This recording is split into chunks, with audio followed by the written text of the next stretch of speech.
At its peak, the Roman Empire was defined by the Mediterranean. Its wealth and political power were anchored to these warm, predictable coastlines.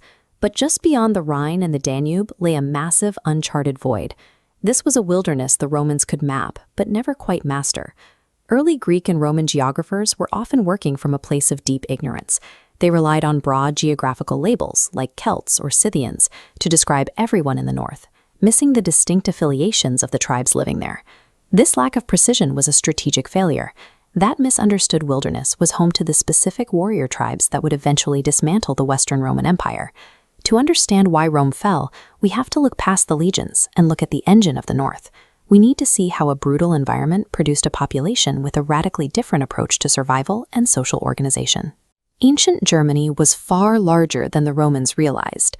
It encompassed a third of Europe, reaching from the Vistula to the Baltic Sea and even into the frozen peninsula of Scandinavia.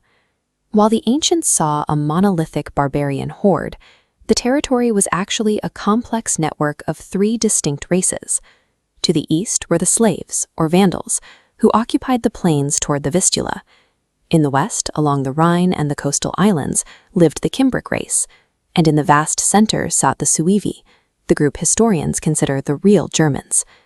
Despite their different origins, these groups were being unified by one factor: an environment that demanded absolute resilience. Ancient Germany was not the temperate region we see today. For a modern comparison of its climate, think of the most rigorous winters in Canada. The land was dominated by the Hercynian forest, an immense canopy that intercepted the sun's rays and left the earth below in permanent shadow. These woods were rooted in vast, undrained bogs that kept the air thick and freezing. The reindeer is the biological proof of this extreme cold. Today, these animals cannot subsist south of the Baltic, but in the time of Caesar, they were native to the German woods. The intense cold turned the Rhine and Danube into solid bridges. Rivers that protected Rome became highways of ice, capable of supporting entire armies. This landscape acted as an evolutionary filter. The frozen ground made the patient labor of farming nearly impossible, ensuring that only those capable of surviving on hunting and raiding could endure. This environment physically molded the tribes. The keen northern air and the lack of reliable agriculture favored a specific kind of human development. The natives grew to a lofty stature with masculine limbs. Because survival depended on short windows of hunting rather than steady farming, they developed strength adapted for violent exertion and sudden bursts of energy. This physical hardiness carried over into their social structure. Living in a state of simplicity and independence, they formed primitive institutions built for rapid mobilization and warfare rather than the complex bureaucracies of the South. This sculpture depicts the moment these two worlds finally collided. The Romans brought discipline, but the Germans brought body and mind forged by frost. The Germans weaponized their climate. They waited for the deep winter, using the ice as a bridge to transport heavy wagons and cavalry directly into Roman territory. Roman troops, accustomed to the warmer Mediterranean, often found their courage chilled by the severity of a northern winter campaign. However, the environment that made the Germans giants also gave them a fatal weakness. When exposed to the Italian sun, these hardy children of the north frequently dissolved into languor and sickness. If ancient Germany was a frozen wilderness, why is the modern continent so temperate? It was human intervention. Centuries of clearing the Hercynian woods and draining the bogs allowed the sun to warm the soil, permanently shifting Europe's climate. While the woods and bogs have vanished, the cultural impact of the people they produced has not. The brutal climate was the ultimate crucible. It engineered the resilient tribes that overturned Rome, and in their simple institutions of independence, we can still find the original principles of modern European laws and manners. Imagine a political assembly where the voters arrive armed to the teeth. When a public orator steps forward to propose a raid or demand justice, the response isn't a ballot or a polite debate. A loud clashing of shields and spears echoes through the forest, the undeniable roar of a warrior democracy. The men leading these tribes held incredibly fragile authority. A chieftain might dictate the yearly division of farming plots, but he possessed almost zero physical power over his people. He was legally forbidden to execute, imprison, or even strike a private citizen. In most of history, extreme poverty and a lack of infrastructure lead to weakness, a societal vacuum that invites the rise of tyrants. Vulnerability is usually the price of having nothing. But for the ancient Germanic tribes, their absolute lack of civilization functioned as an impenetrable shield. Their wretched destitution was the exact mechanism that secured their independence. To understand how this worked, we have to strip away centuries of romanticized folklore. We need to look at how living in a state of near total deprivation eliminated every single lever of control a would-be tyrant could pull. Germanic liberty was a structural byproduct of their material environment. Their absolute independence was the logical result of how they chose to occupy the land. For centuries, historians and philosophers have tried to dress up the ancient German landscape. You get these wild theories from 17th century antiquarians claiming the region was actually Plato's Atlantis, or modern writers praising their virtuous simplicity. The reality, as noted by ancient Roman skeptics like Tacitus, was a forbidding, freezing expanse of deep woods. This ancient map of Germania shows the sheer scale of the Hercynian forest. It also punctures one of the biggest myths of the era, the idea of the Northern Hive, a massively overpopulated storehouse of nations waiting to spill into Rome. The truth is, the population was incredibly sparse. As we scan the scattered tribal names across this vast territory, we see exactly why. 1 million modern farmers might thrive in this space today, but the land couldn't supply 100,000 warriors back then. They refused to plant orchards, cultivate artificial meadows, or build permanent farms, opting to leave huge tracts of land completely waste. To really grasp how this society functioned, we have to look at the negative space. We have to map out the foundational pillars of civilization that were entirely missing. The first glaring absence is writing. The tribesmen had absolutely no use of letters. Without written records, human memory quickly dissipates. You cannot build complex legal codes or compound abstract scientific knowledge without an alphabet to hold those ideas in place. The second missing pillar is urban life. This sketch shows exactly how they lived, in rough, circular huts thatched with straw. They actively despised Roman walled cities, viewing them as prisons. They wouldn't even build their homes touching one another. The third absence is a near-total lack of iron. They possessed neither the patience nor the skill to extract it from the earth. Without iron, you can't forge sophisticated agricultural tools to tame the land, and you can't mass-produce heavy armor to equip an organized, standing army. Finally, the interior tribes operated completely without currency. They carried on limited traffic through direct barter, valuing a crude earthen pot just as highly as a polished vase. Looking at a pile of Roman silver like this, we see the engine of a sprawling empire. Money serves as the universal incitement for human industry. Without the powerful tool of iron, and without the driving incentive of money, the tribes remained frozen in economic infancy.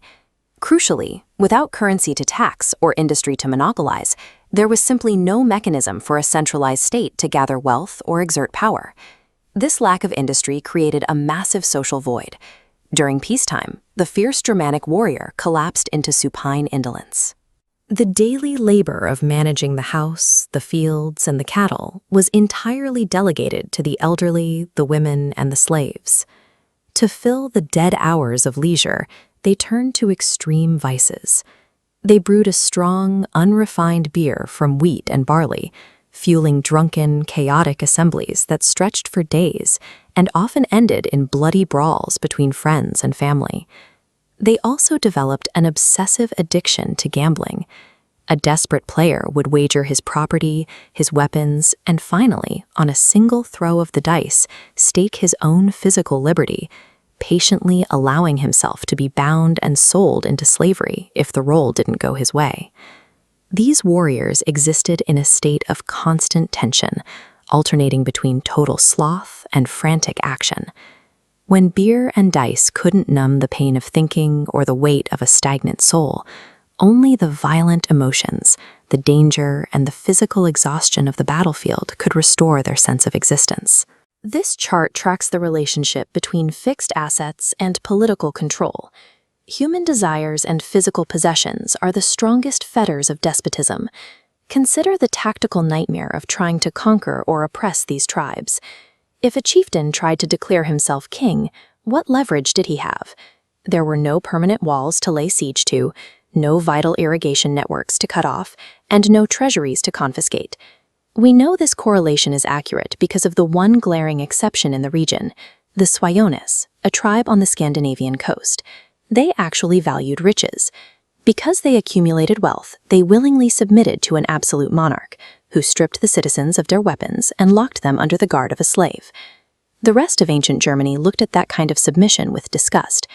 Because they owned practically nothing, they were fiercely jealous of their physical autonomy rather than their property. If a leader pushed too hard, they could simply pack up their weapons and their families and walk deeper into the forest.